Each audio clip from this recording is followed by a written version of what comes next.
Our protagonist is just an ordinary guy. He lost his parents, his sister is hospitalized, and he is drowning in hospital debt. As mentioned before, just a simple, ordinary guy, right? So what should we call him? The part-time Green Reaper? PTBR, or maybe a part-time Reaper? I'm not sure about the name. The thing is, he accepts a totally suspicious job that looks like a scam and ends up facing a giant wolf. But you know what? It's worth it. Why? Because of this stunning brunette right here. I'd take that deal in a heartbeat. No doubt about it. So settle into bed, grab some water, and let's get into this recap. Here's our guy Leetajan, shouting in the hospital because his health insurance didn't cover the treatment. The nurse, understanding his frustration, explained that she couldn't do anything. The injection for his sister's nerve regeneration therapy wasn't covered by insurance and had to be paid out of pocket. She warned him that without a supplementary plan the cost would be even higher and explained that the drug was newly developed, which made it so expensive.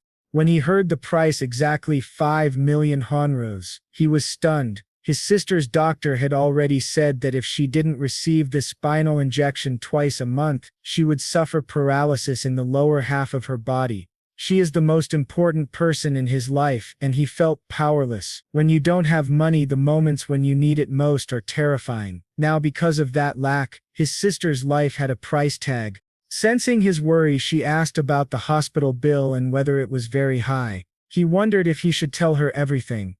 Despite his anxiety, he placed a hand on his chest and reassured her that everything was fine, lying that he had found a job, hoping she wouldn't notice. She stretched lightly and commented that athletics would be a bit difficult from now on. He promised her that he would make sure she could return to the sport she loved. Happy, she replied that she would focus on her studies. She had always been good at them, though she was worried that even without their parents, he would have to cover the cost of the medicine. Cut to the bank, where he tried to get a loan. Cut again to his rejection. Furious, he slammed his bank card on the floor, cursing everything. Out of nowhere, a black cat appeared and stared at him as negative thoughts filled his mind. I need money, I really need it, he thought, clenching his fists. His credit score was terrible, but he had to find a way to get that amount. As he sank to the floor, he asked himself, what should I do? I have no way out. If I fail, she'll never walk again.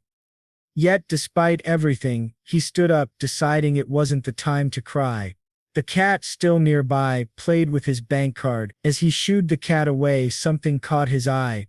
A different card tucked between some pages. Curious, he picked it up, wondering how it got there.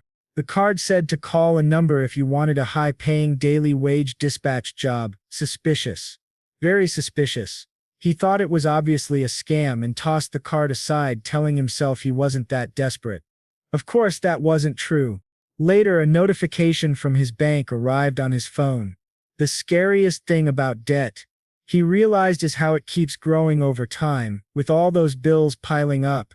He knew he couldn't afford to be picky. He looked at the card again, though still hesitant. He told himself this was his last resort. As he dialed the number, he kept thinking it was probably a scam, but maybe, just maybe, it was a real part-time job with daily pay. Live virtuously, promote good and punish evil. A good deed a day, a strange voice repeated in his mind, leaving him confused.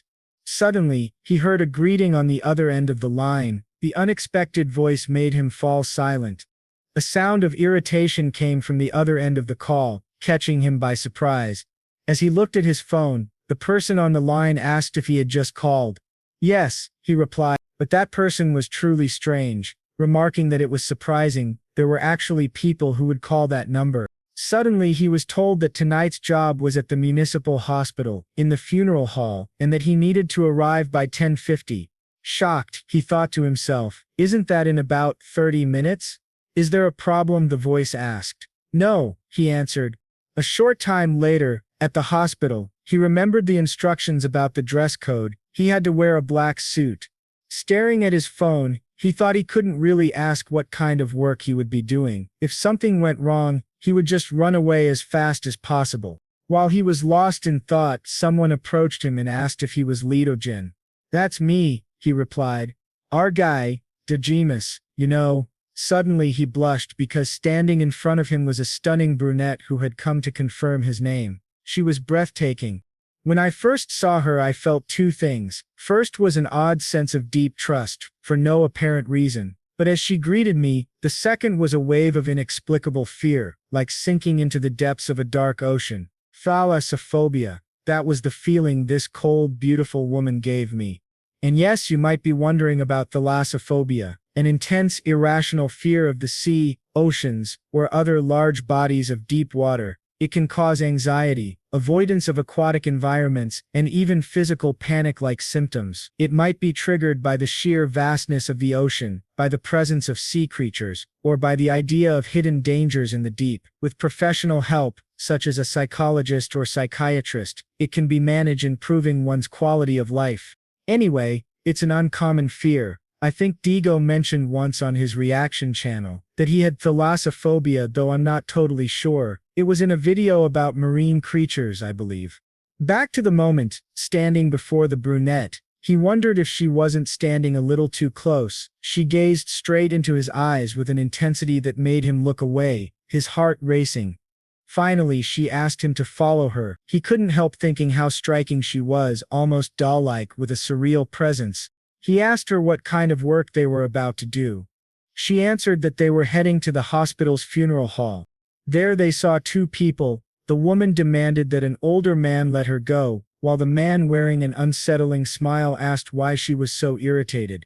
He claimed to be a friend of her father and said he had taken the time to come and pay his respects, but his actions were far from respectful. Touching her inappropriately, he asked if she remembered how much he used to adore her when she was little. It was disgusting, of course, and she angrily told him to take his filthy hands off her. Meanwhile, the brunette calmly instructed our protagonist to get ready, reacting as if nothing unusual was happening, something that unsettled him. The older man told her she shouldn't act like that because he had brought a generous condolence gift, but before he could touch her again, our protagonist stepped in, firmly ordering him to stop his vile behavior and to cooperate quietly before he reported him. It was obvious the woman was uncomfortable. The man demanded to know who our protagonist was. Lee-Jun introduced himself as an employee of a funeral company, which only made the old man angrier. "How dare a mere funeral worker touch me?" he barked, shoving Lee-Jun's hand away and demanding if he knew who he was. Then the brunette calmly stated that they were not from a funeral company, nor any funeral service. Yet she said he had indeed found the person he was supposed to meet tonight. Her words confused our protagonist. "If they're not from a funeral service, why are we here?" Suddenly she revealed the man's name: Kim Hang-sik, born in 1959, the eldest of 3 sons and 2 daughters. Her words made him turn pale. She continued, explaining that after serving as secretary to a political group and as chief of staff to a spokesperson, he was now a member of the municipal council and that he had taken the lives of many innocent people since then. Last year, our guy was stunned to learn that this man's most recent murder had taken place just the night before. Hearing that, the young woman gasped, covering her mouth, and explained that her father had been in an accident. The previous evening, a reporter investigating the corrupt councilman's 2 murder charges had killed her father's old friend and disguised it as a hit and run. The older man sneered, calling her a rookie prosecutor and pulling out his phone. He asked if she knew how many prosecutors, chiefs, deputies, and high-ranking officials were stored in his contacts, boasting about the powerful names he could call. "Your karma is already overflowing," she interrupted coldly. She told him he had committed many sins, again and again. In only 60 years of life he had hurt countless people. "Even for trash like you," she said firmly, "this is your last chance. Repent here and now." Her words had no effect. He mocked her, saying that young prosecutors today were useless, and began dialing to schedule a golf game with his superior for the weekend. Suddenly a blinding light filled the room. The brunette turned to our protagonist and said their real task was about to begin. Pointing at the man, she declared that they needed to stop that. In an instant, the councilman collapsed to the floor like a sack of potatoes. Our hero moved toward him, but she pointed elsewhere. "That's not the target," she said. "It's that thing crossing the space, emerging now." What appeared left him frozen, drenched in cold sweat.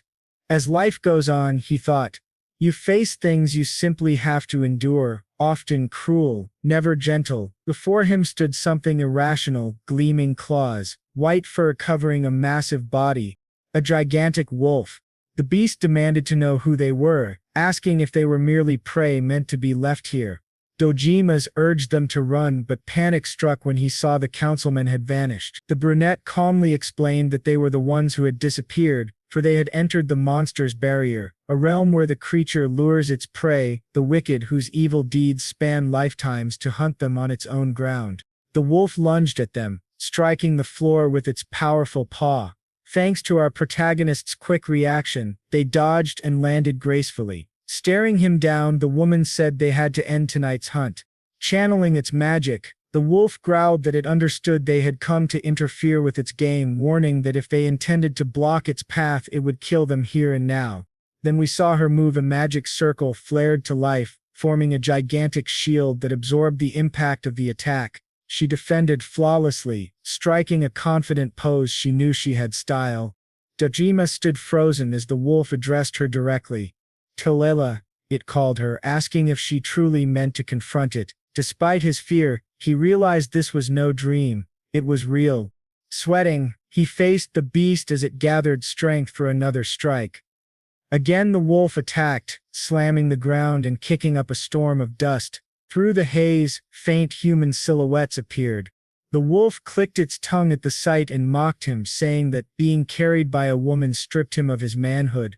I completely disagree, our narrator quipped. My dream is to be carried in the arms of a strong warrior woman, like a princess. Unfortunately, I'm 6 feet tall, so that dream's a little hard to fulfill. Turning back to them, the wolf growled that if they wished to fight, he would gladly oblige. He noted that our hero didn't look like a sabak user, and offered to wait while he armed himself, laughing that the brunette had brought someone who couldn't even wring a chicken's neck and would never lay a finger on him. But the brunette replied that he was forgetting something. Even after all the commotion, the wolf hadn't touched a single hair on our hero's head. What is she talking about? Our protagonist thought. Stop provoking this monster, you lunatic. The wolf ignored him. She proposed a wager. The beast would fight our hero with everything it had, and whoever was injured first, even a scratch, would have to retreat. Do you accept? She asked, adding that surely a creature so confident in its martial skill didn't even need to calculate the risk. This one-on-one match against a mere weak human like our guy Dojimes. It was on. All right, I'll wait, the giant wolf said, narrowing his sharp eyes as he sat down and stared at our hero. Until you're ready, I won't do a thing. Sweating bullets, Dojimes admitted he wasn't good at fighting. Don't worry, the brunette replied, you'll have my help. She lowered him to the ground and asked if he had any kind of weapon he could use. The devil I do, he thought, almost in tears.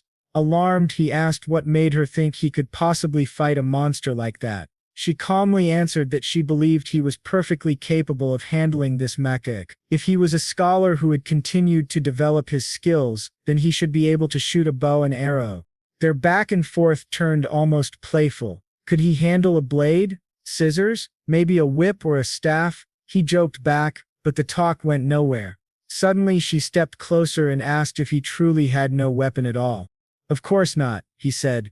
Her searching gaze made him wonder if she thought he was pathetic. Embarrassed, he finally admitted there might be one thing, because when a woman asks you for something, you say yes first and figure it out later. That's the kind of man Dojimus was. A bit of a liar. Then kneel, she instructed. He did so without question. Placing her hand gently on his head, she spoke of the ability to manifest a weapon through imagination, promising to grant him the power to create his own weapon with his own strength. To his surprise, she kissed his forehead and urged him to picture it, assemble it piece by piece in his mind. Blushing, he listened as she told him that if he truly imagined it, the weapon would appear in the real world. Stunned, he nodded. All right, he said, giving himself a quick slap to stay focused. The wolf half closed his eyes and then opened them again. Preparations complete, it said, striding toward him. Your body may be weak, but your spirit is strong. I'm surprised you fear this battle. Tajima's thought hard. I have to imagine it, build it in my mind. Suddenly the wolf charged, roaring that it would finish everything with a single blow. In that split second, our human hero put all 4 of his hard-working brain cells to use. Years ago, he had chosen 3D modeling as his specialty. Creating objects in virtual space was second nature after years of training for his profession. Eyes closed, hands poised, he wondered if all those hours of effort were enough for this moment. As the wolf loomed above him, he shouted that he would bring forth a weapon from his imagination. A flash, an object formed in his hand just as the wolf's paw came crashing down. Whether it's a spear or a sword, the beast snarled. But a sudden barrage grazed its paw. The weapon he envisioned had appeared, a firearm spitting a storm of bullets at the giant wolf. "Forget swords," Dojima yelled. "This is the real deal." Hot lead filled the air as he fired without mercy. The brunette gave a small, satisfied smile. Dojima struck a confident pose. "Why settle for a little knife when you can go full Mem-16? The wolf chuckled, admitting he had forgotten that humans could wield iron and fire. Intrigued, he called Dojima interesting and said he liked him. "As I promised," the wolf said, showing a thin scratch on his body, "I will withdraw for today."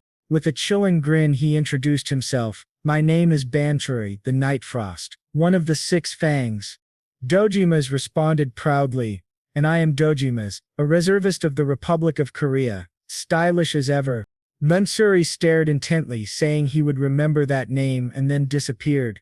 Back in the human world, Dojima looked around, stunned that he had actually fought such a monstrous creature. To his surprise, the hospital walls and the once damaged surroundings were perfectly restored. Was that another dimension? He wondered. The brunette called his attention, asking if he felt. She calmly explained that the danger had already passed and that he could relax. With a simple snap of her fingers, the weapon in his hand vanished. At that same moment, his phone chimed. A notification showing that payment for the day's work had been transferred to his bank account.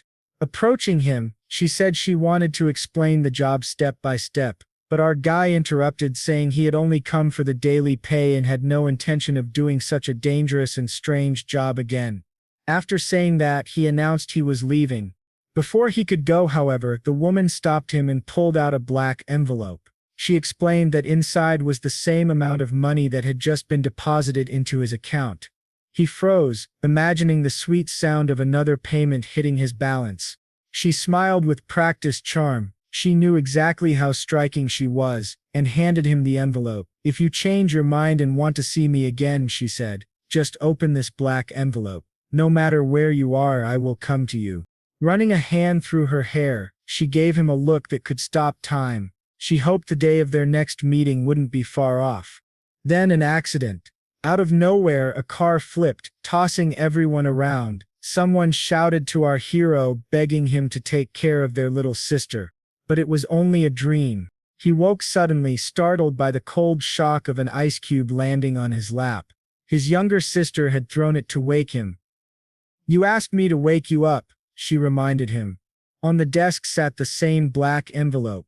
As they talked about her upcoming hospital appointment, she said she'd tidy the table and asked him to hurry and wash up for breakfast. Splashing water on his face, he reminded himself that he was late with the hospital payment and wondered what he should do. Then he remembered yesterday's events. He still hadn't checked how much money had been transferred. Grabbing his phone, he opened his banking app and nearly fell over. Exactly 5 million had been deposited, the precise amount needed for his sister's medicine. Staring at the number, he could hardly breathe. All through breakfast and while brushing his teeth, the figure echoed in his mind. 5 million. 5 million. He kept repeating it in disbelief. Distracted, he suffered the most painful everyday accident imaginable. He stubbed his toe on a piece of furniture. He let out a yell worthy of a battle cry, painful but understandable. When he finally stood again, his eyes went to the black envelope. Nervous sweat formed as he thought about the mysterious woman. She had told him that the envelope contained the same amount of money. He considered how this extra cash could cover next month's medicine, but he also wondered if opening it might lead to something dangerous. He remembered her words from the night before. If he ever changed his mind and wanted to see her again, he just had to open the envelope and she would find him. But how could she possibly know where I am? He wondered. Even as he doubted, he slowly opened the envelope, reasoning that even if she somehow appeared, he could simply refuse to open the door. Suddenly, a woman's voice filled the room. "You opened the envelope," it said. The voice came from his bed. Heart pounding, he turned, grabbed the blanket and yanked it back, only to find her calmly lying there staring at him. He nearly collapsed in shock. It's not every day a stunning woman appears in your bed out of nowhere.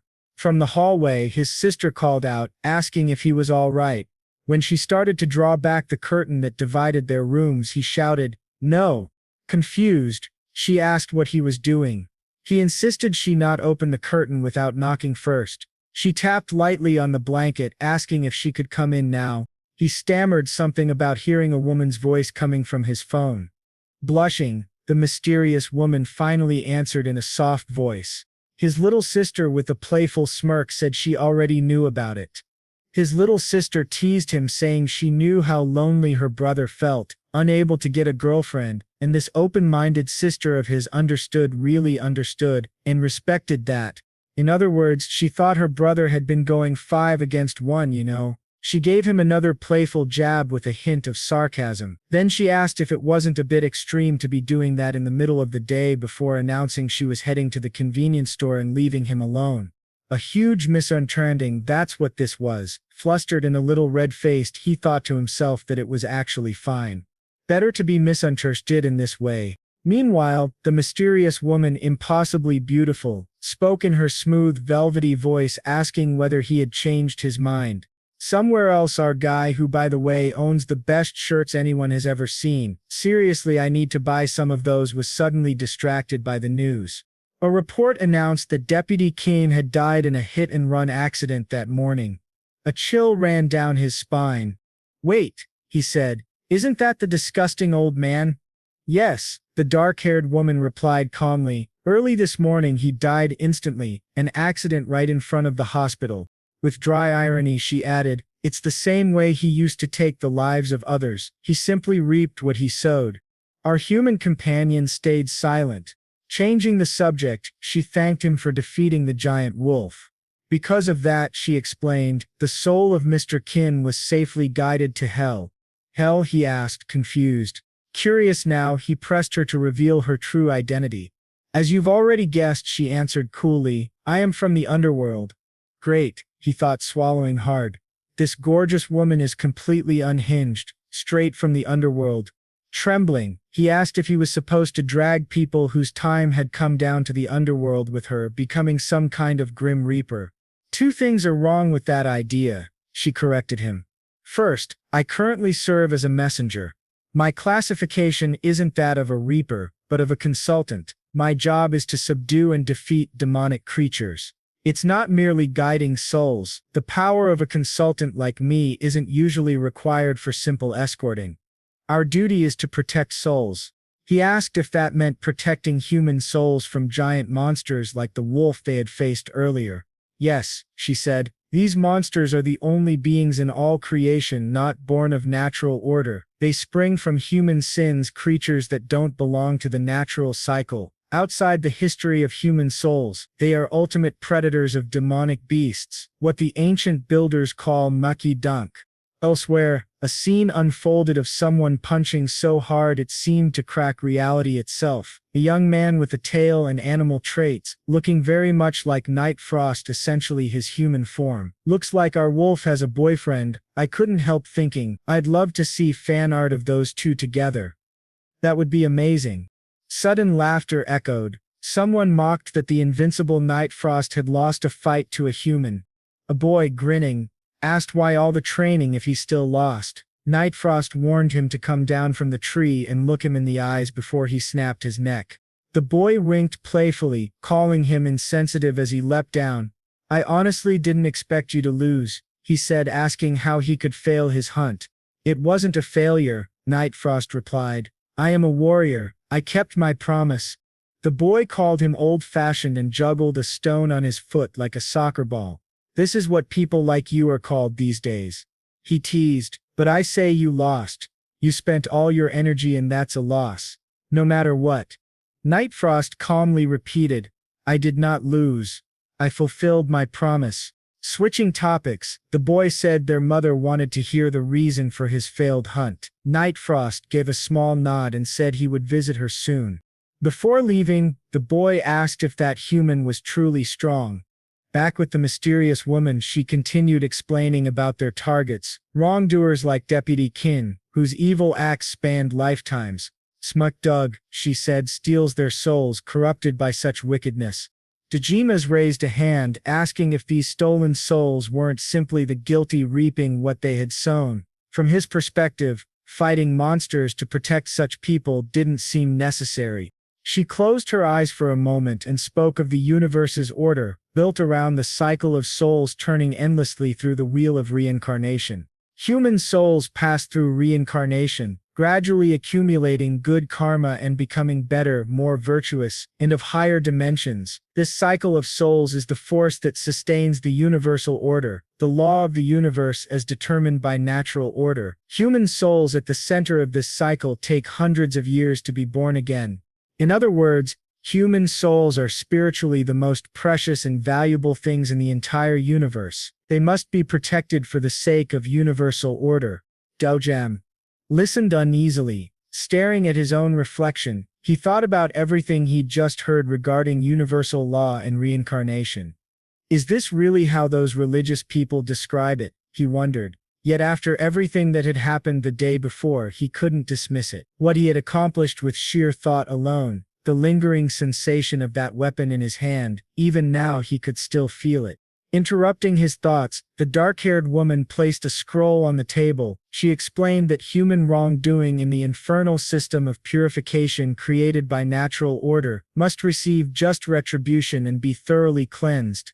Evil deeds, she said, are like impurities in the bloodstream. They weaken the structure of the universe, gradually causing cracks and chaos. If the souls of the wicked are not sent to hell for purification, their sins will continue to accumulate, eventually creating a universal fracture. Over time, that could lead to catastrophe across the entire cosmos.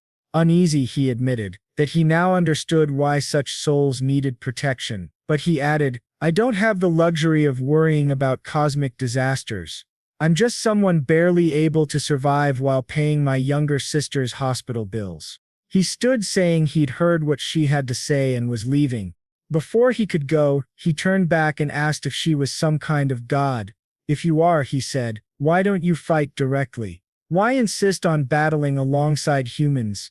Placing a hand over her chest, she explained, of course divine beings can suppress and destroy demonic beasts or spirits, but the McDug born from human sin can only be subdued by a power opposite to their own.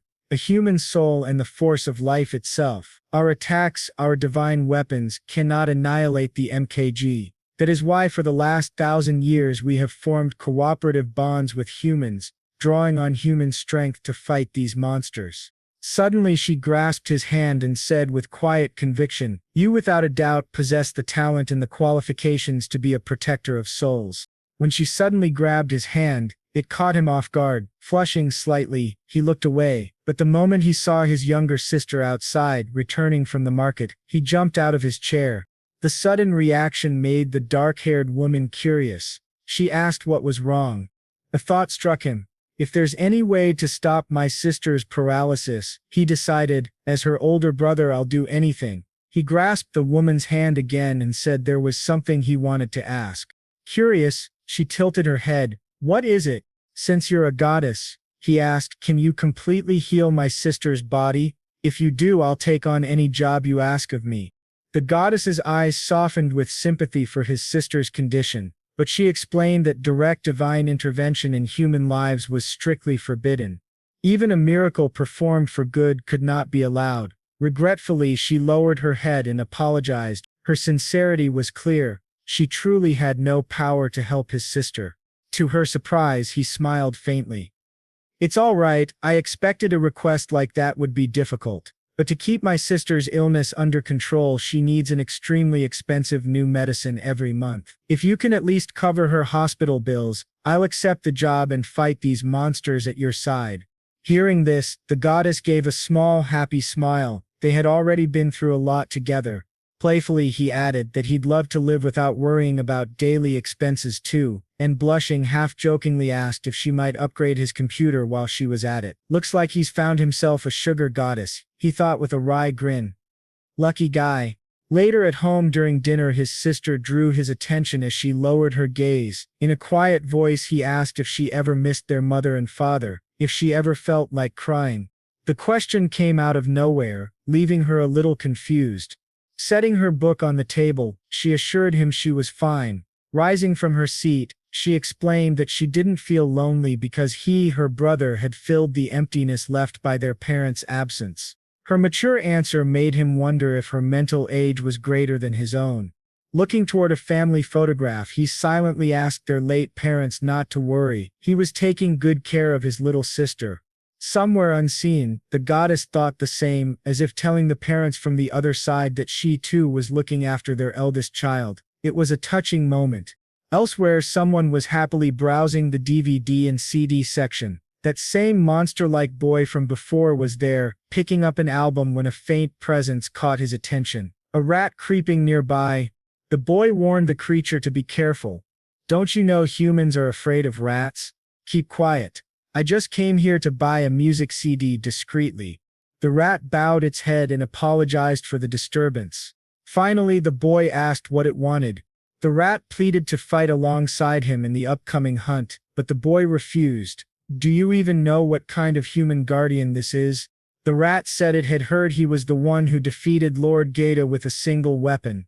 "Exactly," the boy replied. "That's why it's too dangerous for you. You could die." The rat countered, "Unlike spears or swords, a gun becomes useless when it runs out of bullets. Our colony far outnumbers the bullets in one rifle." Serious now, the boy asked if they hadn't all sworn an oath. Whether weak or strong, he said, they had vowed to give their lives for their mothers and for their own kind. With a faint, unsettling smile he asked if the rat truly meant it wanted to die fighting. Trembling slightly, the rat answered that if it could choose the time and place to sacrifice its life it would, so it could remain with those who had given them names like Lord Gata and Lady Yoram. That boy, who turned out to be a young woman, met the rat's gaze with firm, unwavering eyes. "Yes," she said. "I will die fighting." She placed a hand on the rat's shoulder. "With determination like that, I will not refuse you. Your blood and sacrifice will become the cornerstone for saving the Maki Dade without a single drop wasted." Placing her cap back on, she told the colony to prepare for battle and left the store with her new ally. The army was preparing, for the day of the hunt was near. Meanwhile, our guy was in the middle of his first week of shonen-style training, undergoing a detailed analysis of his physical condition and endurance. For him it felt like a literal hell. During the first week he was recorded running 50-meter sprints and 3-kilometer long-distance runs every single day, measured again and again, multiple times. "Is it really necessary to do this so often?" he asked. She replied that they needed multiple samples and data to gauge his endurance accurately. Only then could she create an efficient stamina-building program. Looking him straight in the eye, she told him to trust her and keep going because she was doing all of this for his sake. By the second week they were collecting data from his daily strength training. He was already bench pressing 60 kg with ease. Naturally, the dark-haired woman was right beside him. "You've worked hard," she said, dropping another 20 kg plate on the bar to increase the weight. In the third week they measured his heart and lung function. While he visualized a water magic spell in his mind, she reminded him to keep his mouth closed and focus on expanding his lungs as much as possible. On the last day of the third week, he was utterly exhausted, crawling across the ground to the finish point. She noted that he had finished in 12 minutes and 35 seconds, 2 minutes and 5 seconds slower than the previous day, and told him to run to the hot spring. He thought grimly that at this pace he might be joining his parents in the afterlife soon. Seeing his condition, she called out, "If you reach it in 10 minutes, I'll grant you a wish, any wish you want." Annoyed but motivated, he heard her confirm that she meant it. Instantly he sprang to his feet and ran as fast as he could. After all, as the philosopher Pitin once said, a man exerts 10 times the effort when a beautiful woman is involved. 18 minutes and 25 seconds later she handed him a bottle of water. You worked hard, she said. You didn't make it in 10 minutes, but thanks to your effort these past 3 weeks, we've collected enough basic data. Her words were wasted. He had already collapsed unconscious from exhaustion. Finally, she explained that they would now begin training him to handle his own abilities. On a nearby bench, she spoke of his special skill, drawing upon the innate life force of humans as a resource. The term caught his attention. She called it Bai, but first, before he could learn to control Bai, they needed to measure his total amount, his maximum limit. Raising a talisman, she set it aflame until it burned to ash. Then she called to Sorang, asking her to create a barrier to keep ordinary people from entering. A small barrier formed at their feet and expanded rapidly until it covered the entire area. This, she said, is the moment we begin learning to use Beishi. She warned him that life on the battlefield against demonic beasts would soon enter a new surreal stage. If you want to survive those fights, you must focus on the lesson from here on.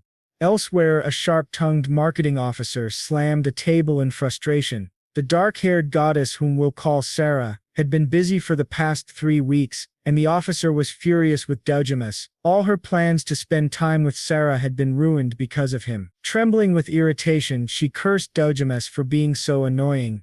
Just then Sarah appeared and ordered her to calm down and prepare for Bai-limit meditation. Pulling out a pen, the officer declared seriously that she would personally observe Dojimus to see how useful he could be.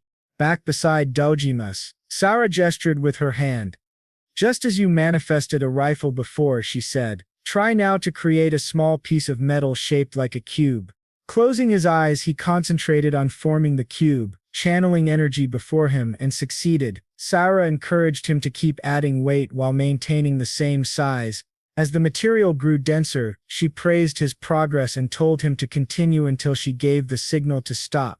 Suddenly, she clapped her hands, channeling a magic circle, and instructed Sorang to send in a measuring device. From the glowing circle emerged a being draped in rose-colored wires which moved toward Dojimas's forehead. Curious, he asked what the line connected to his head was for. She explained calmly that it was measuring the amount of Bowen in his body and told him not to worry. After a few moments, she estimated that he was at about 90. Normally, that's about the average Baya level in people, she said. You should probably prepare yourself soon. But the dark-haired goddess shook her head. No, it's still rising. Let me know when it approaches 180, she instructed Sarah, who looked startled. Our man remained focused, still channeling the cube. Drawing his attention, the goddess asked if he felt any physical changes. No, nothing at all, he replied, then asked if something might be wrong. That's normal, she answered. Even if you use all of your Bakurio, you won't feel anything physically. Dojimas, relieved by this, had thought that using so much of his life force might make him faint, but she warned him that a full depletion of Bakuri was far more dangerous precisely because there were no immediate physical symptoms. Sarah, watching the readings, could hardly believe what she was seeing. The gauge had already reached 50 and free, well beyond the usual upper limit of around 130, even for the strongest individuals. The goddess explained, just before your bais is completely drained, your nose will start to bleed. Remember this sensation when it happens. That's the only warning you'll have before your bais are completely exhausted. He asked what would happen if he kept using Bae beyond that point. Her expression turned serious. You'll begin to draw power directly from your lifespan. The more energy you use, the more of your remaining years you burn away, and your body won't feel it until it's too late. Full depletion shortens your life. Suddenly Sarah shouted that his Bae had already reached 70 Muddi. Shocked, they watched as the number climbed 180, then 90 until finally she cried out, 200. At that moment, blood trickled from his nose. The goddess quickly rushed to his side, urging him to stop. All the energy flowing from his hand dissipated as she told him he had done very well. Were the instructions too difficult? She asked. This is easier than physical training, isn't it? Then wiping his nose, he replied with a faint smile. She handed him a handkerchief and reminded him to remember the feeling of his nose bleeding. It was his only warning sign. He accepted the handkerchief with a small grin. Finally, the goddess turned to Sarah and asked for the final reading. Still in disbelief, Sarah questioned whether the measurement could even be real, but the goddess answered with quiet certainty. Dojimesa's Baya level had not just reached 200, it had soared to 2074. She called out to another companion, Chessa, whom I'll simply call Clara because every Clara I've ever met seemed like a goddess, and this one certainly fit the name. Clara gave her a gentle, radiant smile. Clara explained that the reason Dojimas possessed such an extraordinary amount of Bai was because of an inheritance. Confused, he asked what she meant. She spoke of his late parents. Did they ever make a very serious request of you? She asked. A thought struck him. On the day of the accident, his parents had indeed asked him to take care of his younger sister. He remembered their final moments and their words, a melancholy settling over him. Clara said softly, just before their deaths, they entrusted you with their final wish. When someone truly strives to fulfill the last wish of the dying, the Bai of the departed flows to the one who carries that responsibility. This is known as inheriting the testament. Her words weighed heavily on him. He went to the sink, splashed water over his face, and reflected on the burden of his parents' passing. Clara gently took his hand and explained that inheriting Baui and maintaining it is never easy. This weight is a sign of the many years you carry within you, she said. Your parents would be proud to have raised such a fine son. Overcome, Dojimas suddenly began to laugh, a soft, unexpected sound that surprised Clara. The air wasn't hot at all, in fact it was bitterly cold, yet he shivered as though caught in a storm, still trembling as he turned back toward her. Soaked and embarrassed, he rambled on about a dozen different things to hide his shame, while Clara gave him a faint teasing smile, clearly feeding the spark between them. But at last she told him the training was over and all that remained was to head home. She suggested he rest to reduce the swelling around his eyes from all that crying. The day passed and of course he insisted loudly that he hadn't been crying at all. The next morning, his little sister asked if he was going out again. Looking at his clothes, she commented that it didn't look like he was headed to work. He replied that he had changed jobs, now he had a job that used his body more. A job that uses your body? She asked, curious. Isn't that dangerous? No, he said, sweating nervously. It's just a normal job. Finally, he mentioned that he was leaving and she told him to come back early, but after he shut the door, she felt a strange unease. Meanwhile, as he walked, he remembered Clara's words, how hard he had worked and how much he had dedicated himself to honoring his parents.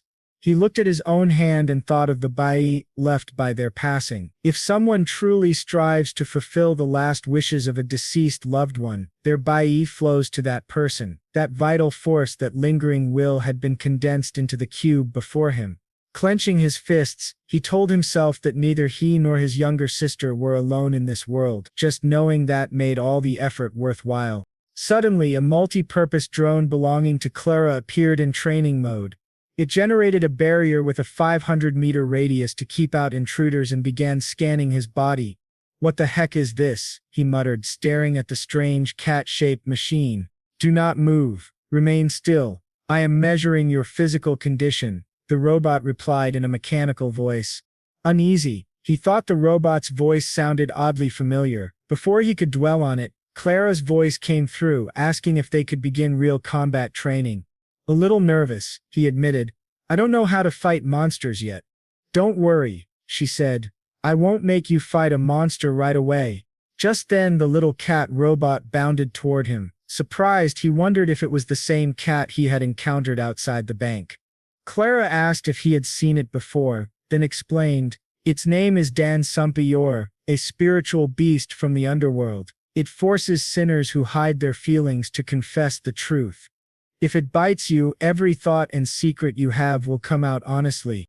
Alarmed, he jumped back, worried about being exposed, but Clara reassured him, saying that it couldn't bite living people. Even small ghosts, spiritual beasts, or gods couldn't break a human's bait protection, except in rare cases.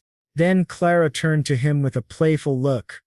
Right now, though, it could bite you and reveal everything, she teased. Your body, which materialized as a weapon in your first battle, has shifted from a defensive attribute to a combat attribute.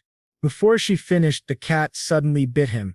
Immediately he blurted out his secret, that Clara looked amazing, beautiful and stunning in her tights, and that her legs were gorgeous.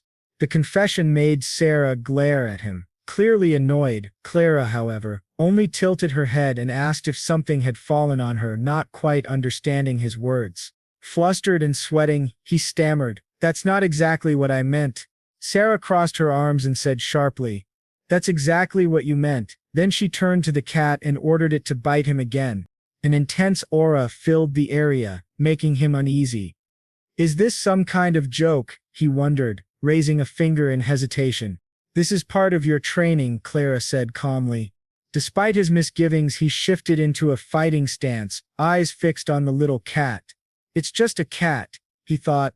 "No problem." But soon he was trading blows. Half an hour of serious sparring with a cat.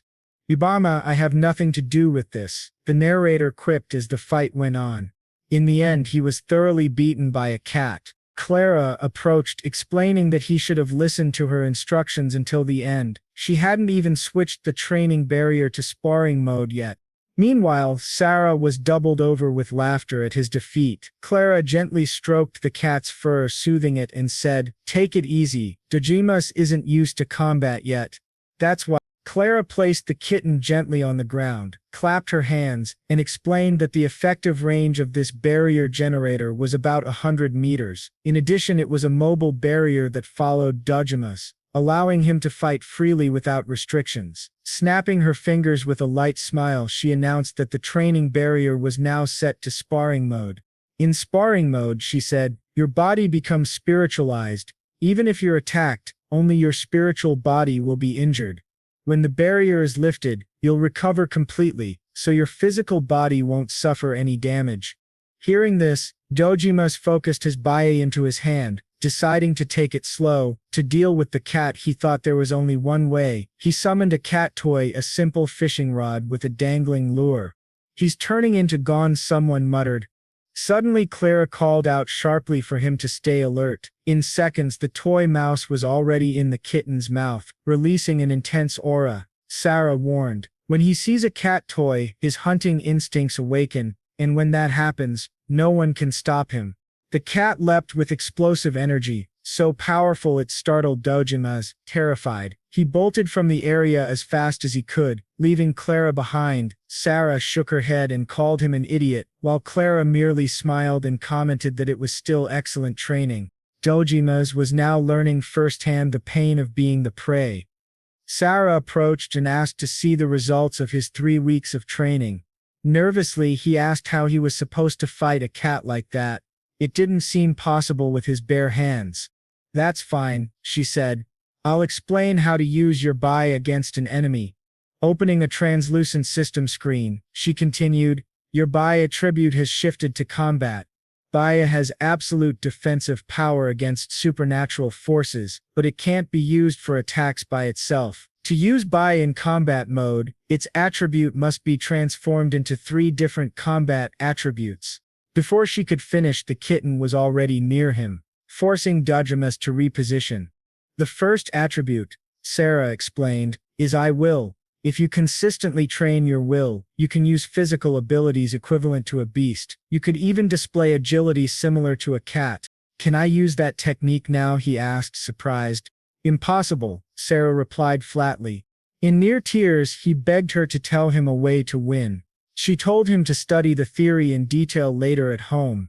Just then, he barely dodged a sudden strike from the kitten. Startled, he shouted, "What was that?" as a bolt of lightning shot from the cat's mouth.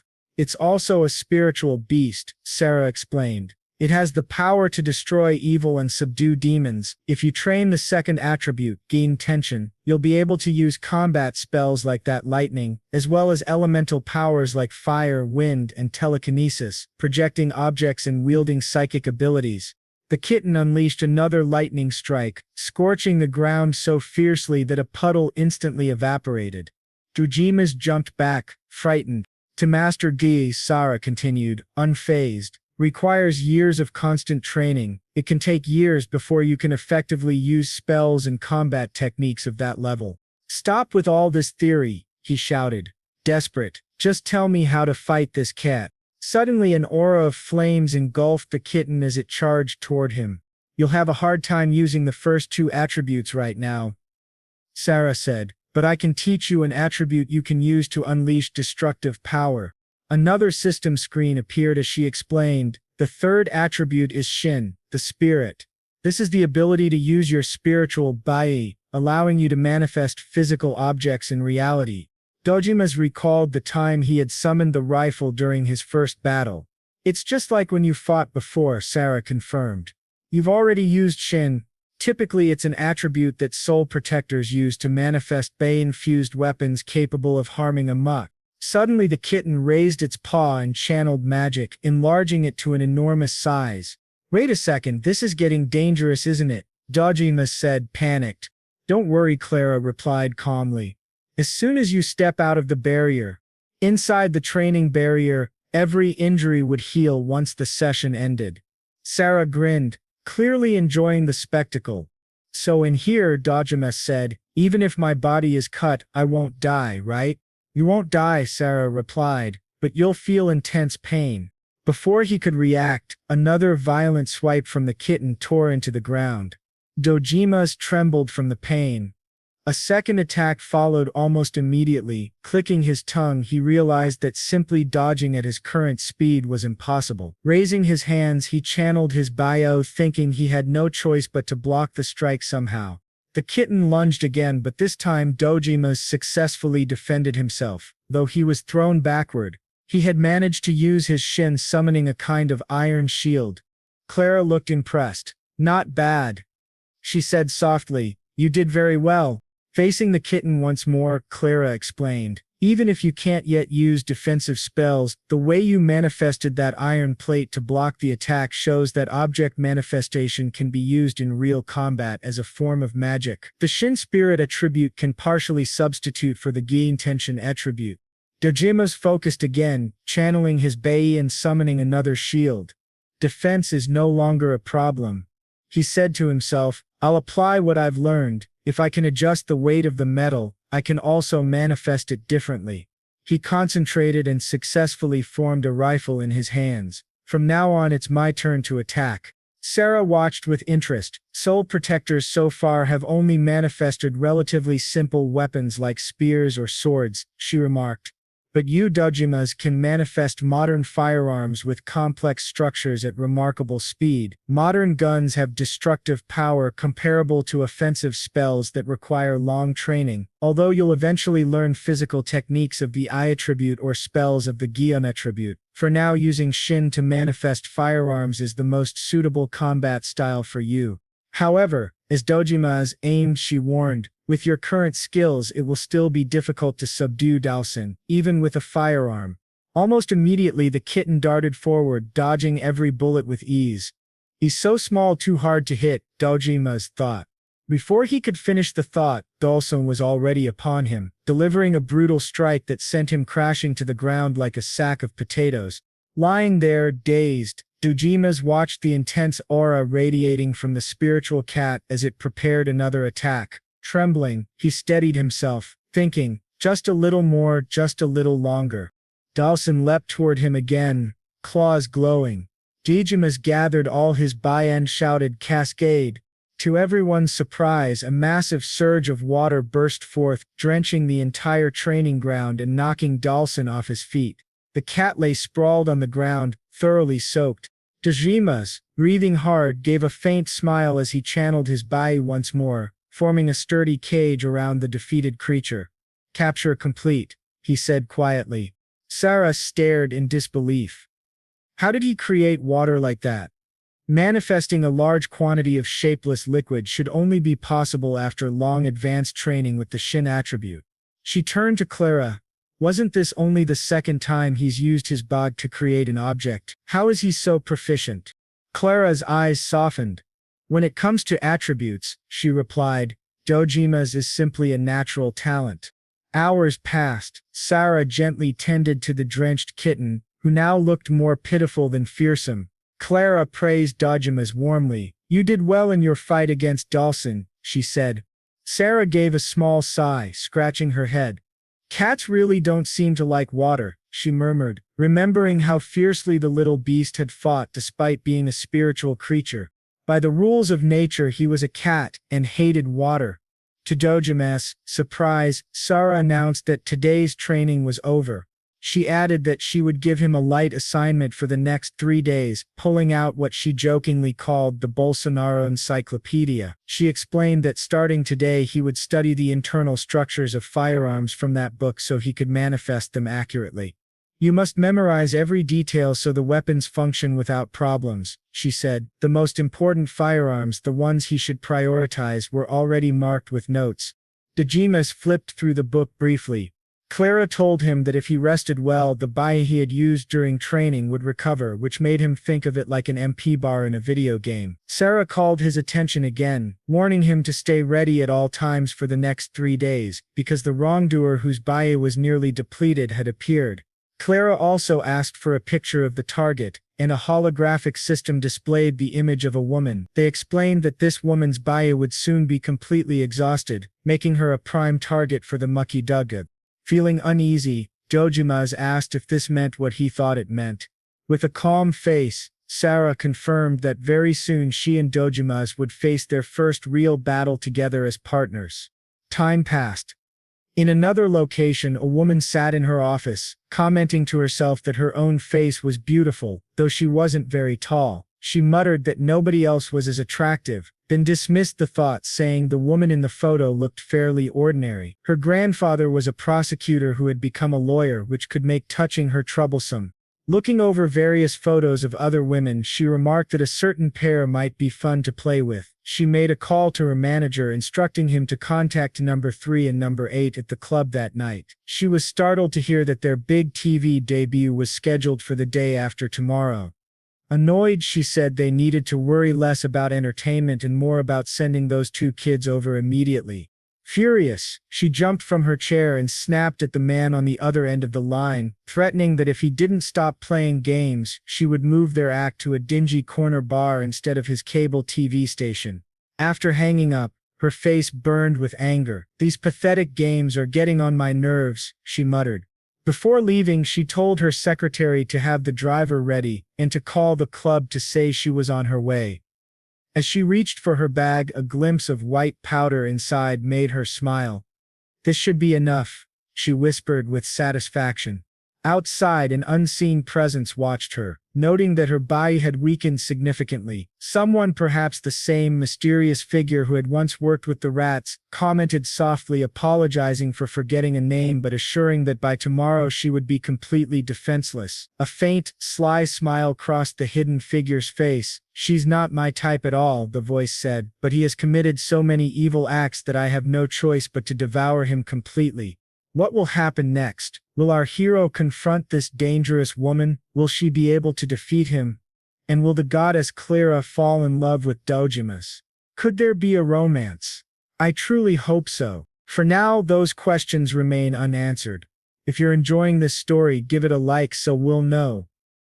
Honestly, I'm finding this manhwa pretty entertaining. To be completely truthful, I started this recap mainly because of the goddess Clara. I saw an edit of her on TikTok and thought, I have to cover this. A small critique though, for me the training arc felt a bit long. I don't usually enjoy extended training sequences, but I understand that through this arc we learned how the power system of this world works. That's important. Personally, when an author creates a detailed power system, shamanic abilities, spiritual powers, reincarnation cycles, I find it fascinating. The reason the gods fight alongside humans makes sense too, because humans possess vital life force. I thought that concept was really cool and fresh. I'm not entirely sure, but from what I've read it seems the author may have been inspired by Spirit Circle by Satoshi Mizukami, which also involves spiritual powers and reincarnation. It's excellent, my favorite of Mizukami's works.